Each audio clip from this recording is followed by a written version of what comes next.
Lane 4, CRI. Lane 5, Holy Names. Lane 6, Greenwich. And Lane 7, Capital.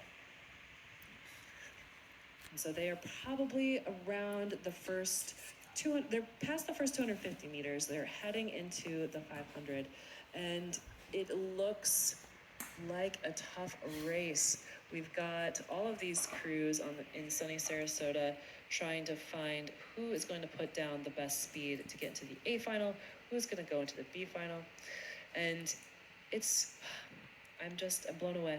I'm blown away by all these eights, blown away by all the athletes here. We've got a depth of field. We've seen some repeats between both the men and the women's events, Greenwich, Row America, Rye, White Marsh, CRI, Greenwich. We've seen a lot of these crews that are able to have a big program, but then also some newer names. So it's great to see some newcomers to this eights game, but as well as some of our repeat customers, as I would say. And America always, we have a depth of a program to be able to field eights at the youth level and then have a 2V event as well. A very exciting thing to offer internationally. So I think it just speaks to the level of rowing that we can offer here in the United States, and trying to keep this accessible, trying to get as many people in boats as possible.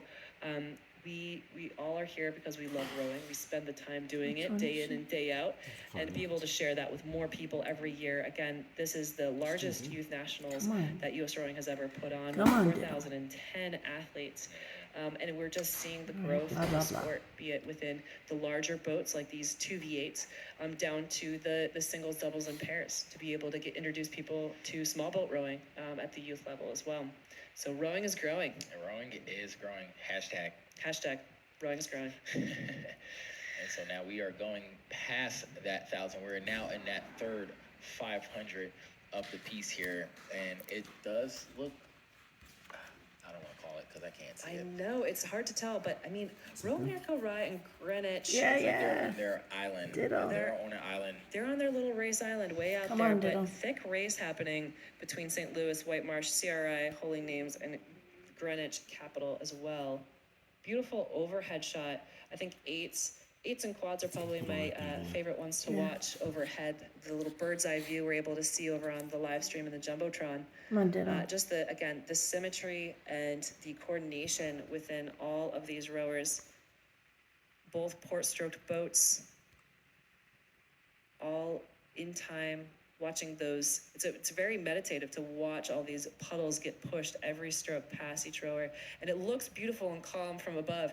But in that boat, it is pure chaos, especially when you're so close and neck and neck. So even though there's really some great rowing happening between Greenwich and Row America, we know that there's probably some chaos between the ears. Oh, for sure. I mean, that both of those crews are, they are one of the best, crews in the country, for sure. I mean, from youth summer nats to nationals, I mean, they're top contenders, and they want to beat each other up. I mean, everybody wants to beat everybody up at this point. Like, right? Everybody wants to get to that, top spot.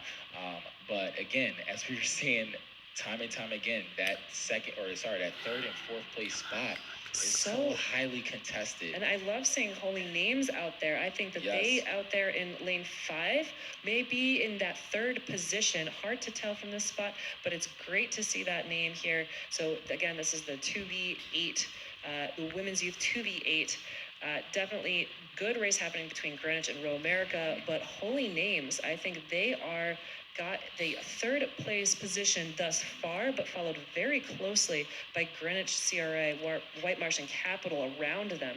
So as they come into the red buoys, come on, show the other boats. And are they the sleeper? Like, I mean, are they just holding on just until that right moment to strike, and then they just blow everybody away? We don't know. Or Row America Rye, I mean, we've seen that all of their boats had some nasty sprints in previous events prior to this one, and it's just like you gotta look out for them. Yeah, you have to. Like, you can't just think, oh, we're a couple seats on. Like, no, their sprint is nasty, so you might want to open up that field a little bit more to give yourself a little bit more room. Yeah, so you don't want to let anything to chance, and that is what is happening for Greenwich and Row America. They're not leaving anything to chance as far as being able to advance onto the A final, but they are still racing each other. Each one's practicing visualizing their race, that they're going to be seeing each other again in the A final.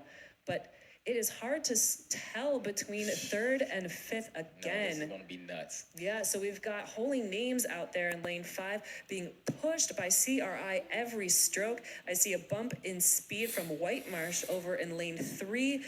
Ooh, maybe CRI's, they're surging. They may be pulling ahead of Holy Names by a hair. We will see this as the bow balls come more level across, but Holy Names holding on to it. CRI, like, there's 2 more spots, four boats going towards the line. Who's going to take it? CRI looks like they have a little edge, but Holy Names is going to make a move to edge out CRI. But CRI, I believe, will punch that last ticket to the A final. And White Marsh and St. Louis neck and neck there all the way to the end, and rounded up by Greenwich and Capital for this second semi of the women's youth 2-8.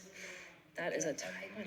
Another one. Again, we need to start keeping a little tally up here of how many photo finishes, how many finishes have we had so far just today, within a half second, within a tenth of a second, within a thousandth of a second. All of that work. Rowing is definitely something that is a long-range sort of effort, long-term gratification, and all of that coming down to just